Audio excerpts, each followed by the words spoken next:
The Gospel according to Matthew chapter 13, and verses 1 to 30. On the same day Jesus went out of the house, and sat by the sea.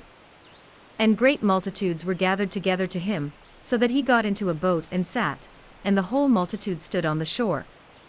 Then he spoke many things to them in parables, saying, Behold, a sower went out to sow. And as he sowed, some seed fell by the wayside, and the birds came and devoured them.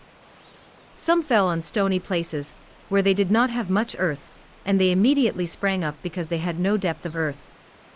But when the sun was up they were scorched, and because they had no root they withered away. And some fell among thorns, and the thorns sprang up and choked them. But others fell on good ground and yielded a crop, some 100-fold, some 60, some 30. He who has ears to hear, let him hear. And the disciples came and said to him, Why do you speak to them in parables?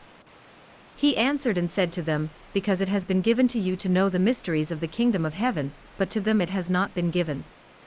For whoever has, to him more will be given, and he will have abundance, but whoever does not have, even what he has will be taken away from him. Therefore I speak to them in parables, because seeing they do not see, and hearing they do not hear, nor do they understand. And in them the prophecy of Isaiah is fulfilled, which says, Hearing you will hear, and shall not understand, and seeing you will see, and not perceive. For the hearts of this people have grown dull. Their ears are hard of hearing, and their eyes they have closed, lest they should see with their eyes and hear with their ears, lest they should understand with their hearts and turn, so that I should heal them. But blessed are your eyes, for they see, and your ears, for they hear.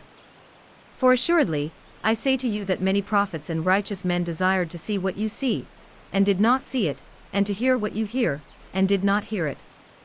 Therefore hear the parable of the sower. When anyone hears the word of the kingdom, and does not understand it, then the wicked one comes and snatches away what was sown in his heart. This is he who received seed by the wayside. But he who received the seed on stony places, this is he who hears the word and immediately receives it with joy. Yet he has no root in himself, but endures only for a while.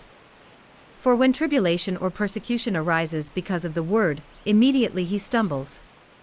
Now he who received seed among the thorns is he who hears the word, and the cares of this world and the deceitfulness of riches choke the word, and he becomes unfruitful.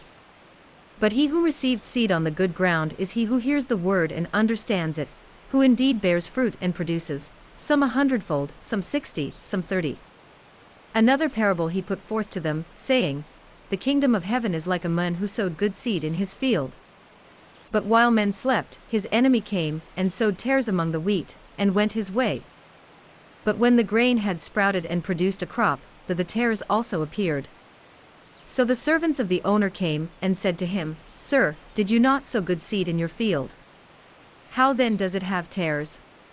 He said to them, An enemy has done this.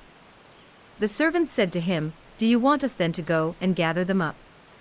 But he said, No, lest while you gather up the tares you also uproot the wheat with them. Let both grow together until the harvest, and at the time of harvest I will say to the reapers, First gather together the tares and bind them in bundles to burn them, but gather the wheat into my barn. The Gospel according to Matthew chapter 13, and verses 1 to 30.